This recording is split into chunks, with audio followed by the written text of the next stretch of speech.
بات کہنی ہے کہ اگر 14 مئی سے پہلے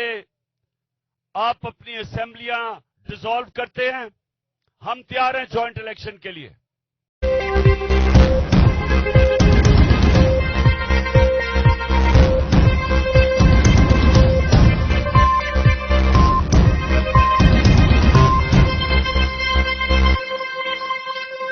بات کہنی ہے کہ اگر 14 مئی سے پہلے آپ اپنی اسمبلیاں ڈیزالو کرتے ہیں، ہم تیار ہیں جوائنٹ الیکشن کے لیے۔ 14 مئی سے پہلے اپنی اسمبلیاں ڈیزالو کرتے ہیں، ہم تیار ہیں جوائنٹ الیکشن کے لیے، صرف اس لیے کہ چیف جسٹس ہمیں کہہ رہے ہیں۔ لیکن اگر یہ بہانے مار رہے ہیں کہ بجٹ دے کے تو اس کے بعد الیکشن ہوگا، اگر یہ سمجھتے ہیں کہ ہم ان کے اس بدیانت دار منصوبے کے اندر آ جائیں گے، پھنس جائیں گے اور انتظار کریں گے کہ جی سپٹمبر میں الیکشن ہوگا، کسی غلط فہمی میں نہ رہیں۔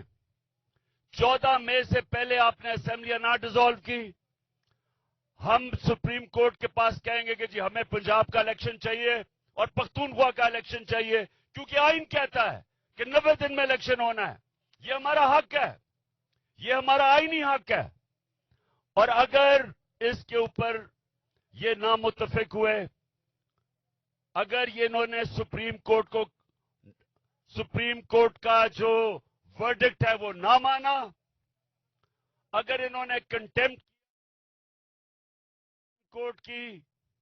کو ڈیفائی کیا، سپریم کورٹ کے چیف جسٹس اور ججز کے خلاف گئے، آئین توڑا، تو میں آج یہاں سب کے سامنے کہنا چاہتا ہوں کہ اس کے بعد تحریک انصاف پاکستان کی سڑکوں پہ نکلے گی، ہم ساری عوام کو نکالیں گے۔ ہم کسی صورت اگر یہ سمجھتے ہیں کہ صرف اور صرف اس لیے یہ اپنی حکومتیں بچانے کے لیے، الیکشن سے بھاگنے کے لیے، الیکشن کے اندر شکست کی وجہ سے، اس کے خوف کی وجہ سے اگر یہ الیکشن سے بھاگیں گے، آئین توڑیں گے، سپریم کورٹ کے فیصلے کے خلاف جائیں گے، تحریک انصاف اپنے سپریم کورٹ کے ساتھ بھی کھڑی ہوگی، چیف جسٹس کے ساتھ بھی کھڑی ہوگی، پاکستان کے آئین کے ساتھ بھی کھڑی ہوگی، اور جو بھی ہو، یہ ملک کی سڑکوں کے اوپر ہم نکلیں گے۔ جو آج تک ہم صرف اپنے معاشی حالات کی وجہ سے ہم نے بڑا پرامن احتجاج کیے، جلسے کیے، گھر چلے گئے، جس طرح آج کر رہے ہیں، لیکن اگر یہ آئین توڑ دیں گے، اس کے بعد رہ کیا گیا پاکستان میں؟ اس کے بعد تو جنگل کا قانون ہے، اس کے بعد نہ تو کسی مزدور کا کوئی حقوق رہ گئے ہیں،